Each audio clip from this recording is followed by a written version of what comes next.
The Blood Villager is a powerful entity that is shrouded in mystery. Many think he is just a glitch, while others claim he is the culmination of all villagers' rage from their mistreatment at the hands of players. But where did this eerie mob truly come from? Find out as we uncover the true story of Minecraft's Blood Villager.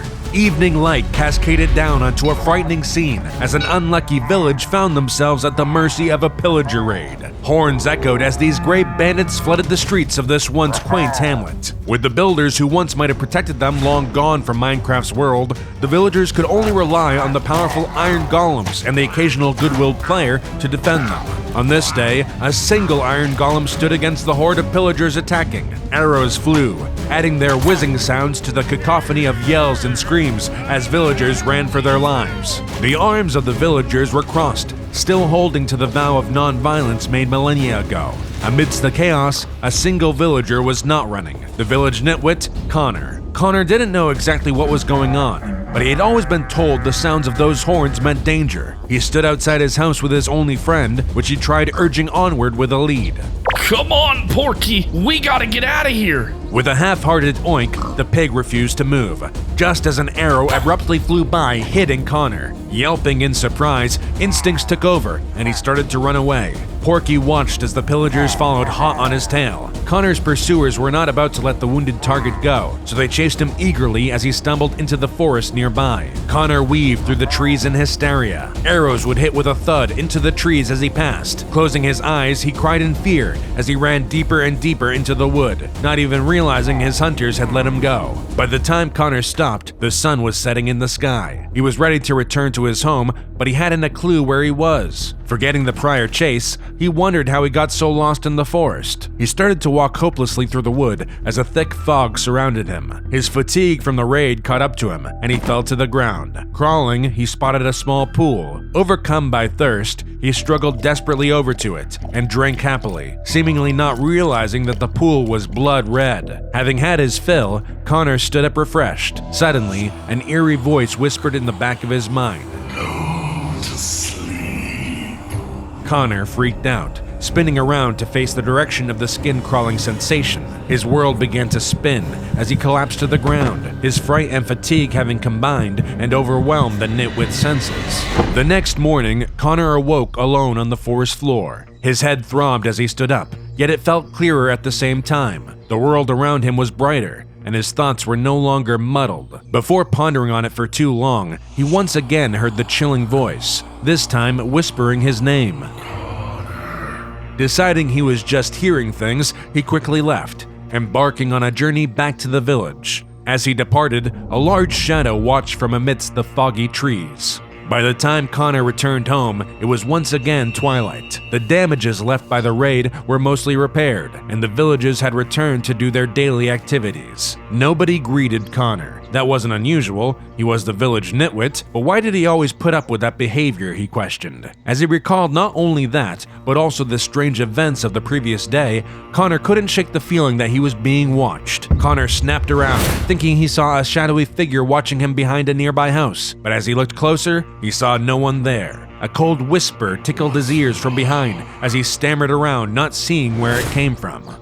Remembering the harrowing whispers in the forest, Connor resolved himself to just go home, but as he walked more and more, he would see the shadow watching. Sometimes it would appear from within a window, other times from behind a tree or building. Connor rushed inside and went to bed, closing his eyes shut, hoping for it all to be a bad dream. He tried to sleep, but as gently as a memory, the voice would echo his name once more, keeping him awake. After a sleepless night, Connor set off the next morning to the local cleric to find out what was wrong with him. He tried to explain his case, but the cleric dismissed his circumstance as the mad ramblings of the village nitwit. He went to the library next, but was faced with similar treatment. It didn't help that the shadow watched from the window with a face like his own, whispering to him that there would be no help. Connor resigned himself to ignoring what he saw. With his reputation, he knew rambling about voices would only lead to trouble. It wasn't long after that before 3 players arrived in the village. Connor initially got excited, before questioning himself why. The players destroyed villagers' homes and ransacked chests. Connor was aghast, and yet nobody else seemed to mind. The other villagers seemed excited to trade with the players. What was wrong with everyone, he thought? Surprisingly, one of the players approached him. "Hey, you got anything to trade?" Yo, Andrew, don't bother. You can't trade with a village nitwit.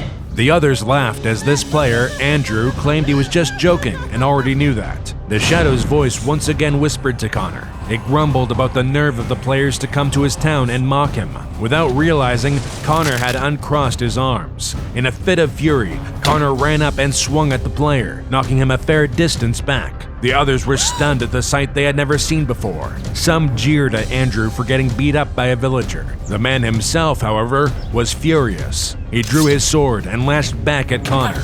Unarmored, Connor was badly injured, but the village's iron golem came to his defense. Not wanting to deal with a tougher foe, the players retreated from the village, but not before swearing to get revenge. Connor stood in disbelief at what had transpired, his fellow villagers surrounding him. Shouts of disapproval and disgust started to pour out from the angry crowd. They called him an oathbreaker, but how could they be angry at him? It was the players who were acting like monsters. His words fell on deaf ears, however, and the heartbroken Connor was banished from the village. As he departed, he looked back one last time at his home, but only saw his shadow watching. No longer within the safety of his village, Connor had to fend for himself while wandering across the vast landscapes. His hardships were only intensified by the continuous voices and shadows plaguing his mind. With uncrossed arms, Connor had the freedom to craft and fight back, but his limited knowledge kept him from having an easy time. At sunset, Connor built a small campfire to warm himself and hopefully keep the monsters at bay. Once again, he saw the shadow staring. Tired of this gimmick, he shouted out at it. Why? Why do you haunt me? What even are you? The shadow approached, and, with a voice like some twisted version of his own, it claimed that it was a friend. He just wanted to help Connor against the unfairness of the world. It found the way the other villagers and players treated him unforgivable. Connor was cautious at first, but slowly started to agree with what the shadow said. I can give you the power to end all the bad things. You just have to trust me. Hesitant, Connor thought long and hard about the offer, but by the time he was ready to respond, the shadow had disappeared like a phantom. Without even a moment of respite, monsters encroached on the now isolated villager. Connor pulled out his wooden sword and fought his way through the woods. The long night ended, and Connor stood victorious at the forest's edge. In the morning light, Connor beheld a new village, one he had never seen before. However eager, he was grasped by hesitation. While deciding whether or not to enter the village, a chill ran down Connor's spine as a shadow suddenly loomed over him. Behind him was none other than the blood golem. Connor stood in shock at the red giant staring maliciously down at him. With a quaking sensation in his bones, Connor was forcefully teleported into a bedrock prison. Inside, the golem stood threateningly across from him. It demanded to know what Connor was. The blood golem was a being of power who could glimpse into the very code of Minecraft, and he knew there was something off about Connor. I'm just a normal villager. You have to believe me. Connor, in desperation, regaled the red giant of his plight in the forest and his interaction with the players that led to his banishment from his home. The blood golem felt sympathy for Connor. It too hated players and their malevolent acts. The blood golem told Connor that in his code lies abilities locked away, but warned him that there was something more sinister attached as well. Ending their conversation, the blood golem encouraged Connor to fight back against the players before teleporting him to a random location. As Connor trekked foreign lands, he stumbled upon another village. This place, however, gave off an uncanny feeling. No villagers walked the streets of this ghost town. The humble abodes were broken into, and the chests and beds had been looted. As Connor wandered the vacant streets, he came upon a strange structure in the middle of the town. Inside, there were multiple beds and chests full of treasure that Connor had never seen before. Connor ascertained that this must be a player base, albeit a little less grandiose than what the rumors led him to believe. After coming to that conclusion, Connor could only make presumptions about the unfortunate fate of the villagers who once resided here. Connor flew into a rage, darting around and wrecking parts of the base. As he grew more furious, the shadow once again returned and whispered over his shoulder. Set a trap. turn the tables on them. Blinded by his outrage, Connor gave in to the will of this malicious entity. He hastily left to start his preparations, leaving his dark doppelganger to linger. Hours later, the players returned to the village. They were taken aback at what they saw. The village appeared drastically different than when they had departed. The grass paths were replaced with gravel roads, and houses were now simple cubes of cobblestone with wooden roofs. They were bewildered at the drastic changes. As far as they understood, they were the only players on this server. Not far into the village itself was a signpost taunting the players with a cryptic warning to leave. At first, the players wanted to dismiss this as a joke, but soon they started to hear voices. They readied their weapons and surveyed their surroundings, but they could not find a trace of anything or anyone. Agitated, the players ran into their base, only to find that the inside had been ransacked. Their chests had all been emptied of their valuables, and blood covered the floor. However, the unnerving detail that captured the most attention was the ominous hole in the ground leading straight down, deep below. I don't like this. Maybe we should just leave. Leave? Are you kidding? They stole our stuff! The players debated their next course of action. Some of the more casual players wanted to just leave and forsake this cursed place. The most strong-willed of the group, Andrew, convinced the others to follow his lead. Andrew was determined to hunt down the ones who stole their belongings and exact revenge. They each prepared buckets of water and in succession plunged into the deep pit. With the sloshing sound of liquid, the players landed unharmed at the bottom of the pit, using their buckets of water to survive the perilous fall. They found themselves in a mine shaft similar to the ones they had explored prior. Yet, just like in the village, unsettling differences from a normal mine shaft were readily apparent. The halls were enveloped in a crimson light from redstone torches. Blood splatter adorned the walls and floors, and more cryptic writings were left foretelling the players' demise. Not discouraged, the players pushed onwards, fighting off the mobs populating the mine shaft. After one scuffle, a separated player tried to return to the group when they stepped on a hidden pressure plate. Instantly, they were assailed with a hail of arrows. The other players looked on in shock as their friend instantaneously died. As the players continued on, they encountered more frequent traps, including pitfalls and TNT chests. Enjoying the suffering, Connor observed from the shadows, outfitted with the armor he had stolen. His plan was working, but it wasn't enough. The players had already started to disassemble his traps as they explored the maze. The shadows spurred Connor to take action. What can I do? They're too strong. You are no longer the village network I found in that forest. Use your anger to fight them. Emboldened by its words, Connor initiated his attack. With unnatural swiftness, he sprinted through the winding tunnels, making run-by attacks on the players. At first, the players didn't know what was happening, but they soon adjusted to his hit-and-run tactics. Formulating a plan, Andrew quickly set himself up in a dead-end passageway.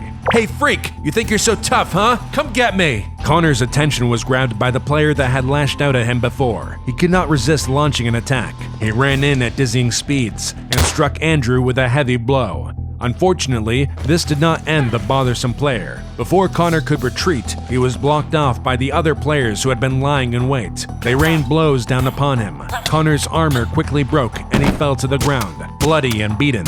After a while, he finally died under their assault. Satisfied that they had won, the players departed from the mine shaft. Only a shadow remained lingering over Connor's final resting place. It's finally time. Death is just the beginning. Clambering out of the pit, the players glanced around, ready to be greeted by their defeated comrades. Despite expectations, they met with no one up top. They were sure their friend should have respawned by now. Still in a good mood from their victory, they shrugged it off. The players went outside to start removing the strange houses, laughing and joking as they did. Without warning, the figure of Connor appeared in their midst. His skin was still covered in blood from the beating earlier. His eyes were now pits of darkness. "That's impossible! We killed you!" A lifeless stare was the only reply. With his death, he had now fully transformed into the Blood Villager. Before the players could recover from their initial shock, the Blood Villager lashed out, sending all of the players back with a sudden force. Stumbling to the ready, the players drew their weapons only to find that the Blood Villager was nowhere to be seen. They looked around fervently, shouting out to each other, hoping someone would spot him. A shrill, incoherent roar echoed out, and suddenly players started to vanish left and right. Andrew watched in disbelief as notifications that all of his friends had left the game appeared. No one who had died or left the game had come back, and Andrew was determined not to meet the same fate. He ran away as fast as he could, but the blood villager, with unmatched speed, swiftly blocked his path. Andrew swung his sword vigorously at the monstrosity that faced him, but to no avail. The sound of cracking wood alerted him to the awful sight of blood flowing out from all the houses. Powerless in this new hellish place, Andrew could only yell out at the abomination he confronted. What is this? What are you doing to my game? A soulless stare was his only response.